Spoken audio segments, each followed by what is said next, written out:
This is Lovejeet Arora. Welcome in the tech queen channel. So guys, आज के इस lecture में हम लोग बहुत इंपॉर्टेंट चीज करने वाले हैं जिसका नाम है pillars of oops. So in pillars के बीच में जो हमारा आ रहा था क्लासेस एंड ऑब्जेक्ट, वो हम प्रीवियस क्लास में कर चुके हैं। आज की क्लास में हम लोग यहाँ पर बात करेंगे encapsulation, inheritance, polymorphism and data abstraction के बारे में। सो गाइज, ये जो टॉपिक है कंप्लीटली आपका थ्योरेटिकल पार्ट है 9th क्लास के अंदर, एंड 10th के अंदर इसमें से कुछ कुछ है जिसके बीच में जैसे मेथड ओवर लोडिंग हो गया, तो ये सब आप प्रैक्टिकली करोगे, राइट। इनहेरिटेंस वगैरह नहीं है प्रैक्टिकली। सो चलिए स्टार्ट करते हैं लेक्चर नंबर 3।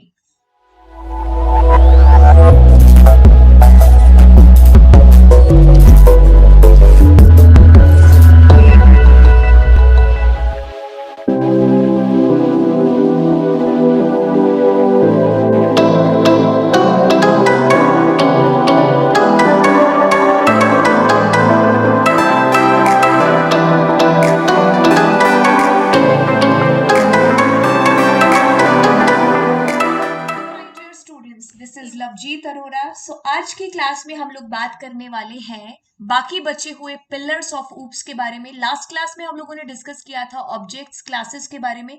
आज की क्लास में हम लोग बात करेंगे यहाँ पर data abstraction, inheritance, polymorphism and encapsulation के बारे में।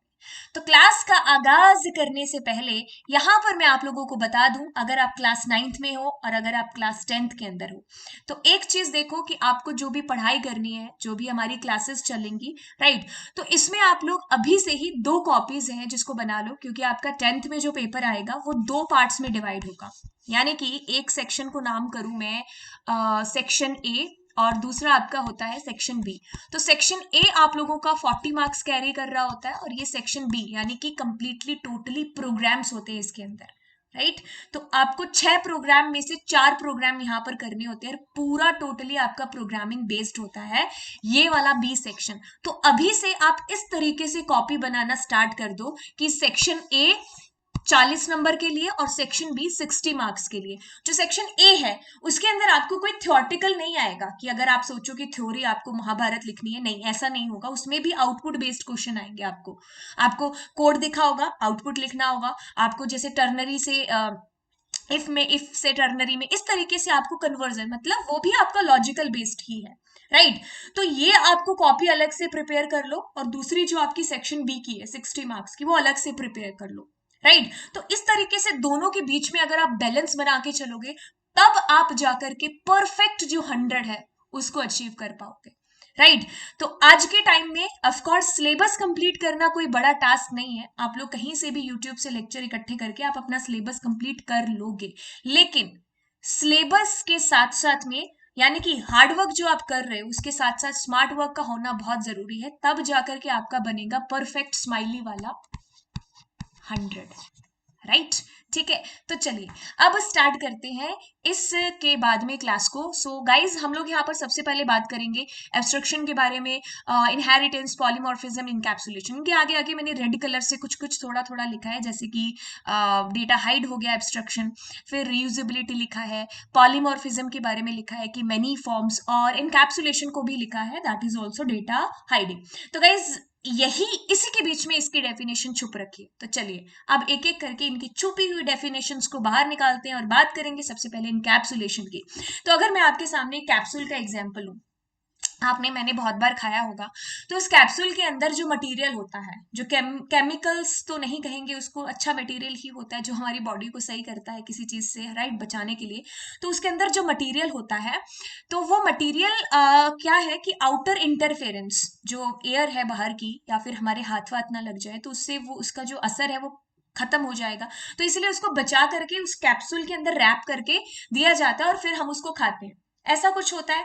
तो वही चीज यहाँ पर, अगर इनकैप्सुलेशन का एग्जाम्पल हम उसी कैप्सूल को यहाँ पर लेकर के आए, तो क्या होगा कि आपका जो डेटा है दैट इज वेरी इंपॉर्टेंट, यानी कि जिसको आप लोग वेरिएबल्स बोलते हो, राइट, डेटा मेंबर्स। तो अब इसके साथ में आपके क्या होंगे, मेथड्स, यानी कि मेंबर मेथड, आपके फंक्शंस। तो ये दोनों के दोनों रैप होते हैं एक सिंगल यूनिट के अंदर, जिसको आप लोग क्लास बोलते हो। सो this is called the encapsulation guys, right तो इसी को ही हम लोग इनकैप्सुलेशन बोलते हैं।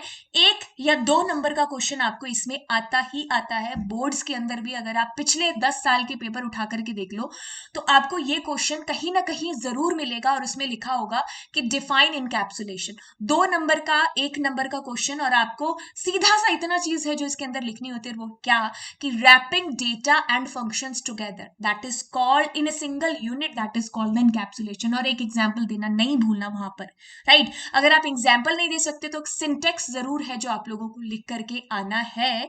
तो जो भी आप क्लास क्रिएट करते हो उसके अंदर आपके जो वेरिएबल्स होते हैं, आपके जो मेथड्स होते हैं वो उसके अंदर होते हैं। तो अब क्या है, क्लास एक तरीके से रैपर हो गया, राइट आपके मतलब आपके जो फंक्शंस हैं, आपके जो वेरिएबल्स हैं उनको प्रोटेक्ट करने के लिए। किससे भाई, दूसरा जना आकर के आपके वेरिएबल्स को, मेथड्स को कोई बिना वजह से यूज ना कर ले, राइट आपका कोई इंपॉर्टेंट डेटा है जो आप हाइड करना चाहते हो, आप नहीं चाहते कि कोई और है जो उसको यूज करे, तो अब आप क्या करोगे, ऑफ कोर्स एक क्लास बनाओगे, उस क्लास के अंदर आप अपने वेरिएबल्स और अपने मेथड्स रखोगे, इसको ही इनकैप्सुलेशन कहते हैं। तो अब अगर आपके मेंबर मेथड से किसी ने बात करनी, किसी ने एक्सेस करना है, तो यहाँ पर उसको क्लास का ऑब्जेक्ट है जिसकी हेल्प लेनी पड़ेगी, उस ऑब्जेक्ट के थ्रू हम लोग उसको एक्सेस कर सकते हैं, जैसे कि लास्ट क्लास में आपको प्रैक्टिकल में दिखाया था, राइट तो ये होता है आपका एग्जाम्पल किसका, इनकैप्सुलेशन का। जैसे आपके सामने ये प्रोग्राम है जो आएगा, इसके अलावा मैं अगर आपको प्रैक्टिकल विंडो पर ले चलूं बेटर आपको समझ में आएगा। जैसे पिछले वाला एग्जाम्पल ले लेते हैं, पिछले वाले एग्जाम्पल में क्या था कि ये आपका फंक्शन हो गया गाइस, ठीक है। तो इसके अंदर आप अपने फंक्शन के अंदर आपने यूज किया integer a is equal to 10। So guys now ये आपका क्या हो गया, एक क्लास हो गई, सिंगल यूनिट के अंदर आपके फंक्शंस यानी कि आपके मेथड्स और आपके डेटा मेंबर्स यानी कि आपके वेरिएबल्स वगैरह ये सारे के सारे स्टोर, मतलब उसके अंदर प्रोटेक्ट है।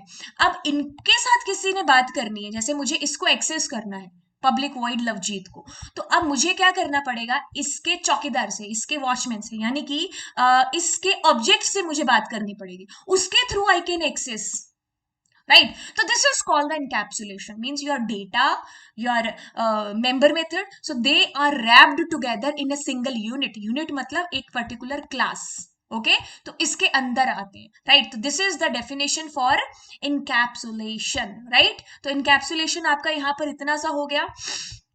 अब हम आगे चलते हैं, बहुत ही सिंपल साफ शब्दों में आप लोग इस डेफिनेशन को लिख के आना और प्लस एग्जाम्पल मत लिखना भूलना, राइट आप उसमें क्लास का और फंक्शंस का आप लोग सिंटेक्स भी है जो लिख सकते हैं। बात करेंगे आगे डेटा एब्स्ट्रक्शन के बारे में। तो गाइस डेटा एब्स्ट्रक्शन मतलब डेटा को हाइड करना, बट बात यहाँ आती है कि आपका, अगर मैं यहाँ पर दिखाऊं, जैसे हम लोगों ने यहाँ पर बात की थी डेटा एब्स्ट्रक्शन के बारे में, सॉरी पेन, हाँ पेन देख रहे थे।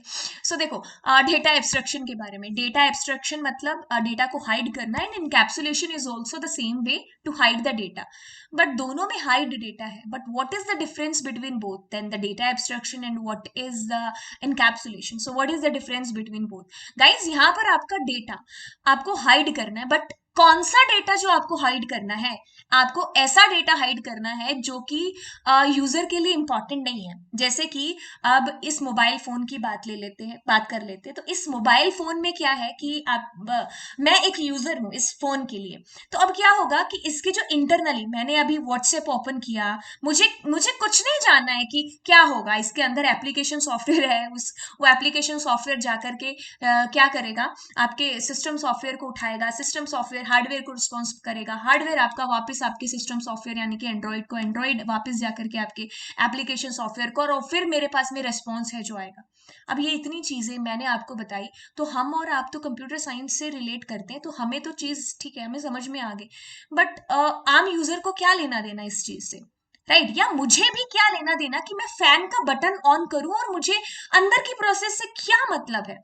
तो वही, वो हमारे लिए अननेसेसरी चीज नहीं हो गई क्या, exactly this is the point about the data abstraction. आप इस पॉइंट को छुपा रहे हो यूजर से जो यूजर के काम का ही नहीं है, राइट अब आपने टीवी का रिमोट है जो आपके हाथ में है, आप 5 नंबर चैनल चलाते हैं, तो आपको क्या लेना देना कि जब आपने 5 नंबर चैनल को प्रेस किया तो इंटरनली जाकर के वो कैसे है जो प्रोसेस करेगा, राइट तो ये होती है बैकग्राउंड इंफॉर्मेशन जो कि हम यूजर से हाइड करके रखते हैं, क्योंकि यूजर का उससे कोई लेना देना है ही नहीं है। जैसे आपने कार ड्राइव की, तो अब कार ड्राइव करते टाइम क्या ड्राइवर ऐसा सोचता है कि मैं अगर जैसे स्टीयर को इस तरीके के घुमाऊंगा तो ऐसे होगा, अंदर जाकर के उसके कैसे है जो प्रोसेस करेगा, आपको क्या मतलब उससे, आप यूजर हो, आप एब्स्ट्रक्शन वहां पर यूज कर रहे हो।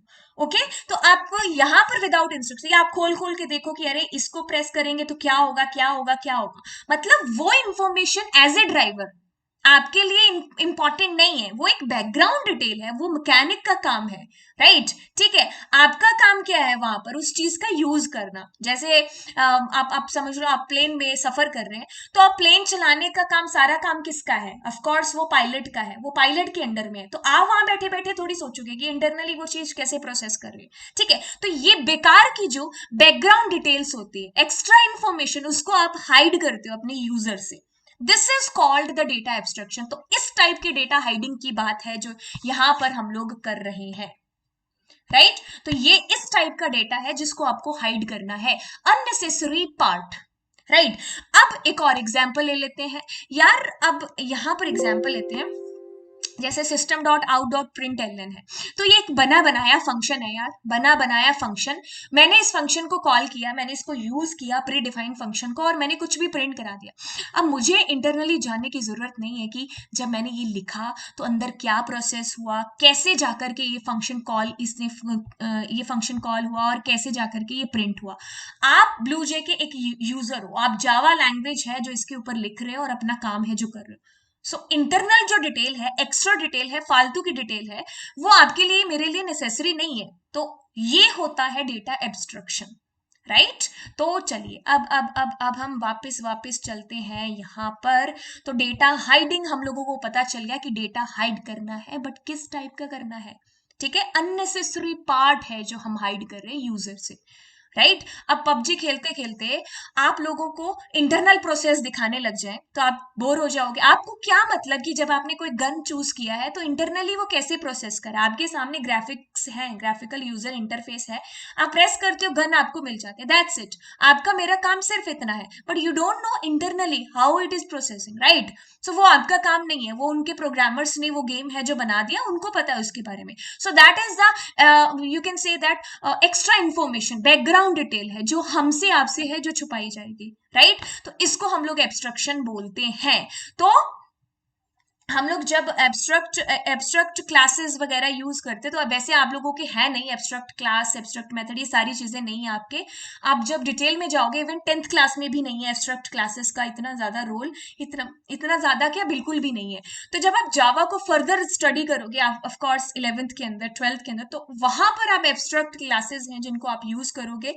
तो इनका जो मेन पर्पस कह लो, to achieve the security, hide the certain details and only show the important details of an object, right. तो इंपॉर्टेंट है जो हमारे लिए, वही हमें दिखता है, बाकी सारी चीजें क्या है आपकी हाइड हो जाती हैं, राइट। तो ये हो गया आपका एब्स्ट्रक्शन। तो एब्स्ट्रक्ट क्लासेस, मेथड्स वगैरह आप लोग फर्दर जब जावा को बहुत ही डिटेल में पढ़ने वाले हो तब आप इसको स्टडी करोगे। तो गाइस, आगे वाले पिलर्स के बारे में हम लोग यहाँ पर बात करेंगे, तो जो है इनहेरिटेंस के बारे में। तो इनहेरिटेंस को अगर आप एक शब्द में पूछो कि मैम एक वर्ड में बताओ कि ये क्या है, मैं बोलूंगी this is called the reusability. Of course reusability क्या होगा कि आप एक एग्जांपल है कि आपने यार 100 लाइन का आज एक प्रोग्राम है जो बनाया, राइट। अब यार आपको 10-15 दिन बाद एक और ऐसा प्रोजेक्ट है जिसको क्रिएट करना है, और जिसके अंदर वही कोड जो 100 लाइन का आपने अभी बहुत मेहनत करके बनाया, वैसे वही कोड है जो आपको चाहिए। तो अब क्या होगा, इंस्टेड ऑफ आप 100 लाइनें दोबारा लिखने की बजाय आप इस क्लास को अपने इसके अंदर इंपोर्ट कर लोगे, राइट। तो उसके थ्रू आप उसको यूज कर सकते हैं। मतलब आप इस तरीके से इनहेरिटेंस का यूज कर रहे हैं। क्या कर रहे हैं आप इस तरीके से, इनहेरिटेंस, यानी कि एक जो फंक्शन, जो क्लास आप लोगों ने पहले बना रखी थी, अब उसी का ही आप रीयूज कर रहे हो किसी और कोड के अंदर।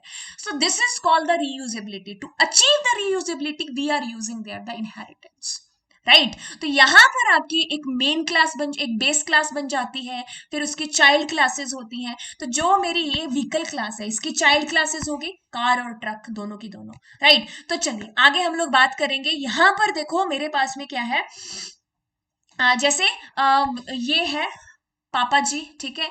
अब इनके जो बच्चे हैं, ये इसका बच्चा, तो अभी यहाँ पर इनहेरिटेंस क्या है इनका रियल लाइफ में, या ये फोटो से क्या मतलब है? देखो, इनहेरिटेंस मतलब मेरे जो फादर के अंदर जो भी गुण थे, जो भी उनके अंदर जो भी चीजें थी, राइट, फीचर्स कह लो, वो ऑफ कोर्स मेरे पास आए, तो मेरे खुद के भी जनरेट हो गए। अब आगे इनहेरिटेंस मतलब आगे अगर मेरा बेटा है तो उसके अंदर मेरे भी खुद के कुछ मेरे फीचर्स भी आएंगे और उसके खुद के भी होंगे। तो मैं बस इसी चीज की बात यहाँ पर कर रही हूँ कि आपके पास में एक क्लास है, अब आपने उसको इनहेरिट किया दूसरी क्लास में, तो गाइज इसके सारे जो फीचर्स, इसके सारी जो चीजें हैं, वो ये क्लास तो यूज कर ही रही है, बाकी इसके खुद के भी हैं। सो ये हो गया आपके पास में इनहेरिटेंस, मतलब एक तरीके से आप इस कोड को रीयूज कर रहे हो, बट बाकी आपकी खुद की भी तो चीजें हैं ना। जैसे पिछले वाले प्रोग्राम के अंदर 100 लाइनें आपने आपको यूज होनी थी, बट खुद की भी तो 50 लाइनें हैं ना, right. So this is the example of inheritance, ठीक है। सो कुछ फीचर्स आप अपने पेरेंट्स से लेते हो, बट आपके खुद के भी होते हैं, तो आप इनहेरिटेंस को अचीव कर रहे हो। यहाँ पर आपकी पेरेंट्स क्लास हो गई, फिर आप एक्सटेंड करते हो उसको किसके अंदर, चाइल्ड क्लास के अंदर, राइट। तो पेरेंट्स क्लास की सारी प्रॉपर्टीज, फंक्शन सब आप यूज कर सकते हो किसमें, चाइल्ड क्लास के अंदर। वैसे इसका कुछ आपके पास में प्रैक्टिकली कुछ भी नहीं है, आपको सिर्फ थ्योरेटिकली है जो करना है इसके अंदर, ठीक है। आपका नेक्स्ट ईयर आपको इनकैप्सुलेशन वगैरह चैप्टर के अंदर एक छोटा मोटा टॉपिक आपको प्रैक्टिकल में दिख जाएगा, बाकी आपको प्रैक्टिकल 10th क्लास तक इसका कुछ नहीं करना है इनहेरिटेंस का। चलिए आगे हम लोग इनहेरिटेंस को बहुत और अच्छे से समझते हैं, थॉटिकल पार्ट को। गाइस इसके अंदर होती है आपकी बेस क्लास, जिसको आप पेरेंट क्लास बोल देते हैं, जिसको आप सुपर क्लास बोल देते हैं। फिर ओके, सो ये वो क्लास होती है, the class get inherited to another class, दूसरी क्लास के अंदर जो इनहेरिटेड होती है। फिर आपकी क्या होती है, एक और जो क्लास, जैसे ये मेरी कौन सी होगी, पेरेंट क्लास होगी, फिर ये वाली क्लास जो इसको इनहेरिट कर रही है वो होती है ड्राइव्ड क्लास, या फिर इसको चाइल्ड क्लास, या फिर इसको सब क्लास, ठीक है। तो इनमें से कोई भी नाम है जो आप इसको दे सकते हो। सो सीधा सीधा जो मतलब इनहेरिटेंस का आप पूछो तो मैं बोलूंगी this is called the reusability, this concept that we are using for the reusability concept, ठीक है। तो आपको बार बार कोड लिखने की बजाय आप उसको रीयूज कर रहे हो, ठीक है। तो इसके अंदर आपकी सुपर क्लास हो गई, आपकी सब क्लास हो गई, फाइन। तो सुपर क्लास, सब क्लास, सुपर क्लास को पेरेंट क्लास भी बोल देते हो, बेस क्लास भी बोल देते हो। इतना सा थ्योरेटिकल चैप्टर है जो आपको यहाँ पर पढ़ना है, प्रैक्टिकल आपके पास में नहीं है। अगर मैं फिर भी डिटेल में जाती हूँ तो गाइज आप लोगों के पास में आता है सिंगल इनहेरिटेंस, आपके पास में आता है मल्टी लेवल इनहेरिटेंस, आपके पास में आता है हिरारिकल इनहेरिटेंस। तो ये जो आपके पास में सिंगल इनहेरिटेंस यानी कि एक पेरेंट्स और उनके आगे एक बच्चा, मतलब ये है जो इनहेरिट कर रही है, एक क्लास किसी दूसरी क्लास को इनहेरिट कर रही है। बेस जो मल्टी लेवल हो जाता है उसके अंदर क्या होता है कि आपकी एक क्लास इनहेरिट किया, फिर उसको भी किसी और ने किया, राइट। तो ऐसे ऐसे आपका मल्टी लेवल्स उसके अंदर चल जाते हैं। हरारिकल शायद मेरी फोटो के पीछे छुपा हो, लेकिन फिर भी मैं आपको यहाँ पर बना करके दिखा देती हूँ, जैसे कि इस तरीके से हरारे की बन जाती है कि एक पेरेंट है, उनके काफी सारे बच्चे, काफी सारी क्लासेस, राइट। तो थियोरेटिकली ही है। आपके आगे आते हैं मल्टी पल इनहेरिटेंस, और फिर आता है आपका हाइब्रिड, यानी कि सारे एक दूसरे के थ्रू आपका इनहेरिट किए होते हैं। फिर मल्टीपल के अंदर क्या आता है कि दो आपकी पेरेंट क्लास होती है और उनकी एक चाइल्ड क्लास होती है, राइट। तो चलिए अब जावा की बात करें तो जावा आपका हाइब्रिड या मल्टीपल इनहेरिटेंस को सपोर्ट नहीं करता है। बेसिकली आपने दूसरी लैंग्वेजेस के अंदर पढ़ा भी होगा, लेकिन यहाँ पर जावा के अंदर ये सपोर्ट नहीं करता है। ओके, तो इतना सा पोर्शन था आपका क्लास 9th और 10th के हिसाब से। आपको अगर समझ में आया तो थॉटिकली अगर आपको समझ में आया तो दैट्स फाइन, बिकॉज प्रैक्टिकली आपके है ही नहीं है सिलेबस के अंदर ये, राइट। तो चलिए पॉलीमॉर्फिज्म की बात करें तो पॉलीमॉर्फिज्म है आप लोगों के 10th में भी है, और 9th में नहीं है, 9th में आप सिर्फ इसको थॉटिकली जानने वाले हो, 10th के अंदर हम लोग इसको पढ़ेंगे जब हम इसमें ओवरलोडिंग का कॉन्सेप्ट है जो करेंगे। तो गाइस पॉलीमॉर्फिज्म, तो पॉलीमॉर्फिज्म का मतलब जैसे कि यहाँ पर एक बेस्ट एग्जांपल लिखा हुआ है डक। आप एक बच्चे के साथ में मैच देख रहे हो यार क्रिकेट का, तो अब आपने वहां पर डक अगर यूज किया तो दैट मीन्स वो डक का मतलब कि कोई क्रिकेटर है जो 0 पर आउट हो गया। बट उस बच्चे के लिए, उस बच्चे के दिमाग में अलग स्कीमा बना हुआ कि डक एक बर्ड का नाम है, राइट ठीक है। तो पॉलीमॉर्फिज्म मतलब एक ही चीज की बहुत सारी फॉर्म्स होना। जैसे मैं अपना ले लूं तो मैं स्कूल के अंदर बच्चों के सामने एक टीचर हूँ, राइट, अपने दोस्तों के सामने उनकी फ्रेंड हूँ, अपने बेटे के सामने अपनी बेटी के सामने ऑफ कोर्स मैं एक मदर हूँ, राइट, अपने पेरेंट्स के सामने मैं उनकी डॉटर हूँ। तो मेरे ही कितने सारे रोल्स हो गए यहाँ पर। मैं सिंगल पर्सन हूँ बट मल्टीपल रोल्स है जो मैं प्ले कर रही हूँ यहाँ पर, राइट। वैसे ही आप यहाँ पर एग्जाम्पल हो गए पॉलीमॉर्फिज्म के अंदर। जैसे मैंने यहाँ पर एग्जाम्पल दे दिया आपको, जो मैंने अभी बोल करके बताया कि एक वुमेन है जो डिफरेंट डिफरेंट रोल है जो प्ले कर रही है, ठीक है। स्कूल में वो एक टीचर का रोल प्ले कर रही है, घर पे वो एक मदर का, राइट, एक पेरेंट्स के सामने वो एक डॉटर का रोल है जो प्ले कर रही है, राइट। तो यहाँ पर एक सिंगल पर्सन जो कि डिफरेंट डिफरेंट रोल प्ले कर रहा है, this is called the polymorphism. यहाँ पर दो चीजें जो आप बहुत अच्छे से स्टडी करोगे जिसका नाम है मेथड ओवरलोडिंग और आपके पास में operator overloading, right. Over riding भी आता है, वो आपके कॉन्सेप्ट के अंदर नहीं है। हम लोग यहाँ पर दोनों के बारे में स्टडी करेंगे। ये कॉन्सेप्ट हम अलग से छेड़ने वाले हैं क्योंकि इसके अंदर बहुत सारी चीजें हैं जो आपको करनी है। पहले आपको ये जानना है कि मेथड क्या है, कैसे आप लोग यूडीएफ को क्रिएट कर सकते हैं। ये सारी चीजें आप लोग 10th में पढ़ोगे और 10th वाले सिलेबस के अंदर हम इसको कवर करेंगे भी। और बात करेंगे ऑपरेटर ओवरलोडिंग, जैसे इसके एग्जाम्पल से आप बेस्ट तरीके से समझ जाओगे। मैंने क्या किया, 2 + 2 किया। So guys your answer is coming 4। बोलोगे मैम अभी हमें प्लस सिखा रहे हो, हमें पता है 2 + 2 is 4। Okay, so guys what I did there, I have just use this with the string के साथ में। तो अब आपके पास में क्या आंसर आएगा, तो अब आपके सामने आंसर आएगा that will be Lovejeet, right. तो अब यहाँ पर ये जो प्लस है ये कौन सा रोल प्ले कर रहा है, ये कॉन्कैटिनेशन का रोल प्ले कर रहा है, यानी कि दो स्ट्रिंग को आपस में जोड़ने का। और यहाँ पर ये अरिथमेटिकल ऑपरेटर का रोल प्ले कर रहा है, यानी कि दो न्यूमेरिकल को जोड़ने का। तो यानी कि ऑपरेटर एक है, रोल अलग अलग है। रोल क्या है इसके, डिफरेंट डिफरेंट है। सो this is called the polymorphism. और ये कौन सा पॉलीमॉर्फिज्म है, operator overloading, right. So this is called the operator overloading. तो जब हम बात करेंगे मेथड ओवरलोडिंग, यानी कि एक, अभी मैं आपको सिर्फ थ्योरेटिकली बता रही हूँ क्योंकि जब तक आपको अच्छे से पता नहीं चलेगा कि मेथड क्या है तो ऑफ कोर्स आप लोग नहीं समझ पाओगे कि मेथड ओवरलोडिंग क्या होता है। तो पॉलीमॉर्फिज्म आपके 9th क्लास के हिसाब से आपने कर लिया कवर, लेकिन अगर आप मेथड ओवरलोडिंग को जानना चाहते हो, वैसे आएगा नहीं 9th क्लास में क्योंकि ये 10th का टॉपिक है। तो मेथड ओवरलोडिंग मतलब आपके पास में एक मेथड है, ठीक है, एक फंक्शन है, अब उसी फंक्शन के नाम के आप और भी फंक्शन है जो क्रिएट कर रहे हो, ठीक है। तो यहां पर क्या होने वाला है, आपका जो फंक्शन है वो डिफरेंशिएट कैसे होने वाला है, type of argument, number of argument, sequence कैसे है जो आप उसका रखते हो। जैसे मेरे पास में वॉल्यूम नाम का फंक्शन है, तो एक मैंने बिना आर्ग्यूमेंट का, एक मैंने एक आर्ग्यूमेंट का, एक मैंने एक आर्ग्यूमेंट का बट टाइप अलग रख दिया, कौन सा, फ्लोट, एक मैंने 2 आर्ग्यूमेंट वाला यहाँ पर। तो आपका कंपाइलर अब कंफ्यूज नहीं होगा कि आप कौन से वाले वॉल्यूम फंक्शन को कॉल कर रहे हो, राइट। तो आपका जो कंपाइलर है वो यहाँ पर कंफ्यूज नहीं होगा, वो डिफरेंशिएट करेगा विद द हेल्प ऑफ आपके number of argument, type of argument से, ठीक है। तो 10th वाले बच्चों को शायद ये चीज समझ में आ भी रही होगी कि मैं क्या बोल रही हूँ, क्योंकि आपका ये चैप्टर है पूरा का पूरा पॉलीमॉर्फिज्म। तो इसके अंदर आप मेथड ओवरलोडिंग के कॉन्सेप्ट को करोगे। पहले आपको सीखना है कि मेथड क्या है, फिर आप ओवरलोडिंग है जो सीख पाओगे, राइट। तो जितना आपके 9th के हिसाब से था मैंने एक्सप्लेन कर दिया। तो इन 2 क्लासेस के अंदर, 2 या 3 क्लासेस के अंदर, जैसे पहली क्लास हुई हम लोगों ने किया यहां पर